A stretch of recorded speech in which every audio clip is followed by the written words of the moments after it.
साथियों नमस्कार, आदाब, सत श्री अकाल, जय भीम, जोहार।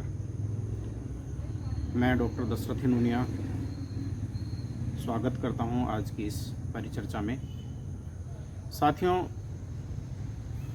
अंतर्राष्ट्रीय मामलों में और विशेष रूप से अमेरिका द्वारा जिस प्रकार से भारत को टारगेट किया जा रहा है, ये भारत के लिए बड़ा चिंतनीय और सोचनीय विषय है। अभी अभी अमेरिका भारत के ऊपर ये इल्ज़ाम लगा रहा है, ये आरोप लगा रहा है कि, और ये अमेरिकी जो एजेंसियां हैं और वहाँ के जो मीडिया रिपोर्ट्स हैं, उनकी तरफ से खुलासा किया गया है कि भारत की तरफ से कुछ कंपनियां और सप्लाई चेन के जरिए फेंटेनाइल जैसे खतरनाक पदार्थ और प्रीकर्सर्स जो है वो अमेरिका और दूसरे देशों में, विदेशों में है, वो भेजने का काम किया जा रहा है। और इसका जो खुलासा है वो गुजरात के ही एक छोटे व्यापारी के द्वारा ये कहते हुए किया गया है कि यह अपने आप में एक संगठित और बड़े स्तर पर किया जा रहा है। इसमें छोटे स्तर पर ये जो काम करना है वो संभव नहीं है, और ये जो खेल है वो बड़े खिलाड़ियों के द्वारा खेला जा रहा है। इस प्रकार से, यानी कि एक तरह से इस व्यापारी के द्वारा कहा गया। अब व्यापारी ने क्या कहा है? उस गुजराती व्यापारी के दावे के अनुसार कुछ केमिकल और इंडस्ट्रियल सप्लाई चेन का इस्तेमाल किया गया। फ्रंट कंपनियों के जरिए एक्सपोर्ट इंपोर्ट डॉक्यूमेंट तैयार किए गए। पैकिंग और लॉजिस्टिक को इस तरह डिजाइन किया गया कि कस्टम चेक से आसानी से निकल सकें।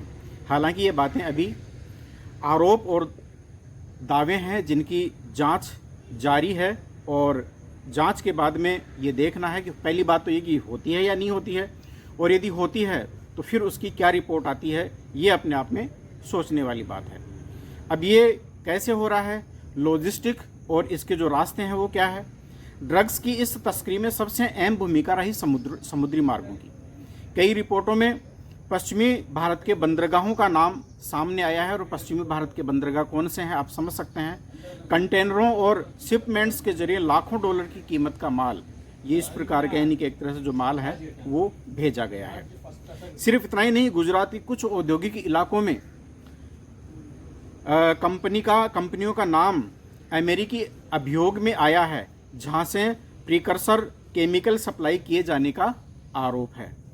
यानी ये जो बात है ये बड़ी अपने आप में गंभीर है, और भारत जैसे देश की छवि है वो अब अंतर्राष्ट्रीय राजनीति में, अंतर्राष्ट्रीय जो स्तर पर किस प्रकार से बदनाम की जा रही है, ये सोचनीय विषय है। और ये यहाँ के जो शासक हैं, यहाँ के प्रधानमंत्री और विदेश मंत्री है, उनके ऊपर भी बहुत बड़ा ये जो सवाल है, क्या ये उनका फेल्योर है, ये सोचनीय विषय है। इस नेटवर्क के जरिए सबसे ज़्यादा प्रभावित जो इलाके रहे हैं, इनमें गुजरात का पश्चिमी तट, जहाँ कई बड़े पोर्ट हैं, खास तौर से मुंद्रा और अन्य बंदरगाह, जहाँ पिछले वर्षों में कई बड़ी बरामदगियाँ हुई है, और साथ ही आंतरिक औद्योगिक जोन जैसे अंकलेश्वर, जहाँ केमिकल इंडस्ट्री का बड़ा क्लस्टर है। तो ये जो है वो देखने को मिला है। मुंद्रा पोर्ट पर जो है सबसे बड़ा सवाल है, क्योंकि ये मुंद्रा पोर्ट है वो मोदी जी के परम मित्र का है।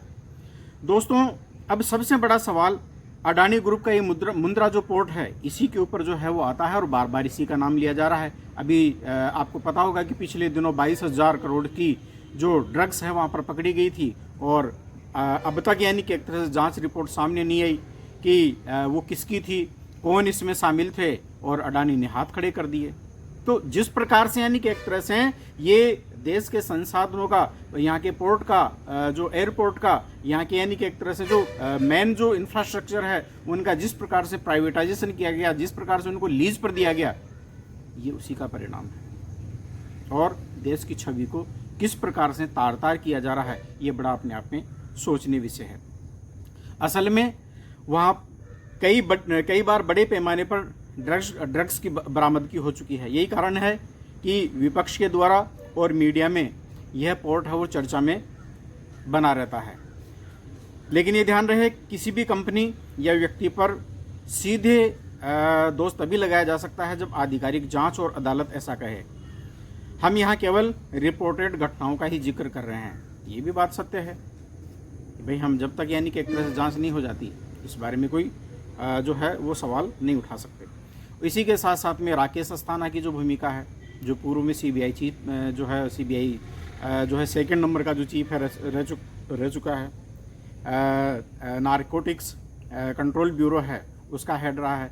इसी प्रकार से यानी कि एक तरह से ऐसे ही एक और अन्य यानी कि एक तरह से पद के ऊपर रहा है और इसकी नियुक्ति के ऊपर और गुजरात के जो मतलब एक तरह से प्रधानमंत्री और अमित शाह के साथ में इनके किस प्रकार के संबंध है, ये बातें भी काफ़ी यानी कि एक तरह से विवाद और चर्चा का विषय रही है। पूर्व सीबीआई और एनसीबी अधिकारी राकेश अस्थाना का नाम भी कई रिपोर्ट्स और चर्चाओं में आया है। उनकी नियुक्तियों और मामलों की जांचों के दौरान अक्सर सवाल उठाए गए। हालांकि यह भी जरूरी है कि किसी भी तरह का निष्कर्ष केवल अदालत या आधिकारिक जांच ही दे सकती है और मैं केवल यानी कि एक तरह से संदर्भ में आपको जो है जानकारी उपलब्ध करवा रहा हूँ। क्या सवाल ये है कि क्या ये सिर्फ कुछ बदमाशों का खेल है या फिर कोई बड़ा संगठित गिरोह है। गुजराती व्यापारी का दावा है कि यह एक व्यवस्थित नेटवर्क है जिसमें केमिकल निर्माता, फ्रंट कंपनियां, लॉजिस्टिक चेन और अंतर्राष्ट्रीय खरीदार सब शामिल है। लेकिन इस नेटवर्क की वास्तविक गहराई तभी सामने आएगी जब जांच पूरी होगी। अब सवाल ये भी है कि सरकार और एजेंसियां हैं वो क्या कर रही है और उनको क्या करना चाहिए। पोर्ट सुरक्षा और कंटेनर स्कैनिंग को और मजबूत करना चाहिए या नहीं करना चाहिए। प्रीकर्सर्स केमिकल्स पर सख्त रजिस्ट्रेशन और नियंत्रण होना चाहिए। अमेरिकी व अन्य अंतर्राष्ट्रीय एजेंसियों के साथ तालमेल बढ़ाना चाहिए। वहाँ पर तो यानी कि एक तरह से केस चल रहा है, लेकिन अभी यहाँ पर यानी कि एक तरह से कुछ नहीं हो रहा है।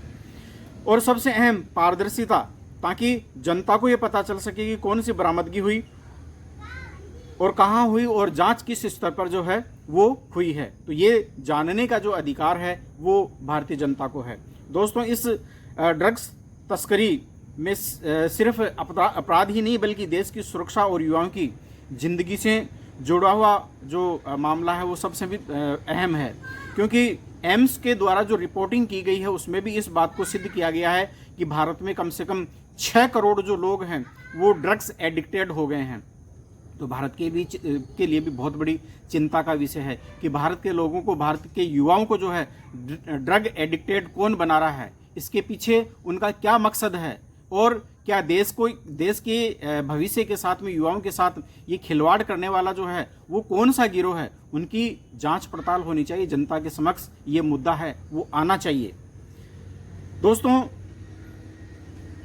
याद रखिए, जो मैं आपको यानी कि एक तरह से ये जो बातें बता रहा हूँ ये केवल यानी कि एक तरह से केवल इसीलिए नहीं कि जो है मतलब एक तरह से उनके ऊपर सवाल उठते आए हैं तो उसी कड़ी में यानी कि एक तरह से इन बातों को उठा दिया जाए, लेकिन ये ज़रूरी हो जाता है कि इस प्रकार के जो मामले हैं उनकी जो जांच है वो गहराई से होनी चाहिए।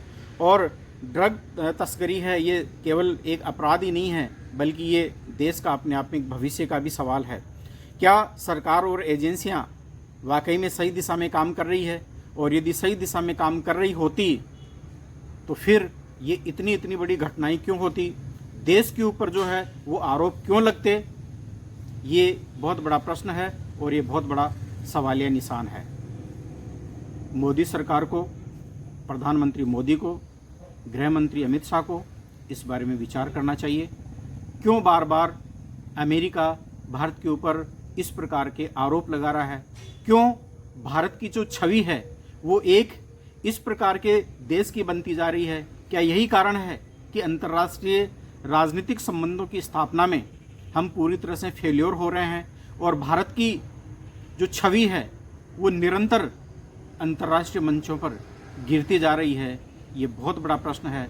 आम्बेडकराइट पार्टी ऑफ इंडिया के प्रदेश अध्यक्ष होने के नाते मैं सरकार के ऊपर सवाल उठाता हूँ, मैं यहाँ की विदेश नीति को जो है वो कटघरे में खड़ा करता हूँ और साथ ही साथ जो है मैं देश को सोचने के लिए मजबूर करता हूँ, देश के लोगों को, कि इस बारे में ज़रूर आप लोगों को सोचना चाहिए और जनता से सवाल उठाना चाहिए। बहुत बहुत धन्यवाद साथियों, आप अब तक हमारे साथ जुड़े रहें। यदि आप संविधान, सत्य, विज्ञान, मानवता, मानवाधिकार और अंतर्राष्ट्रीय कानून, कॉस्मोफेमिनिज्म और अम्बेडकरिज्म में विश्वास करते हैं, यदि आप विश्वास करते हैं इक्वलिटी, लिबर्टी, फ्रेटर्निटी और जस्टिस, ज्ञान, विज्ञान, मानवता में, तो आप हमारे साथ में जुड़ें, पार्टी को जो है वो ज्वाइन करें। और साथ ही साथ जिस रूप में भी आप पार्टी को तन मन धन से मदद करना चाहते हैं, डिस्क्रिप्शन में हमारा लिंक है, आप मदद ज़रूर करें। और साथ ही साथ मैं इस वीडियो के लिए भी आपसे ये कहूँगा कि यदि आपको ये कंटेंट पसंद आया है तो आप इसे लाइक करें, सब्सक्राइब करें चैनल को और इसे शेयर भी करें। बहुत बहुत धन्यवाद।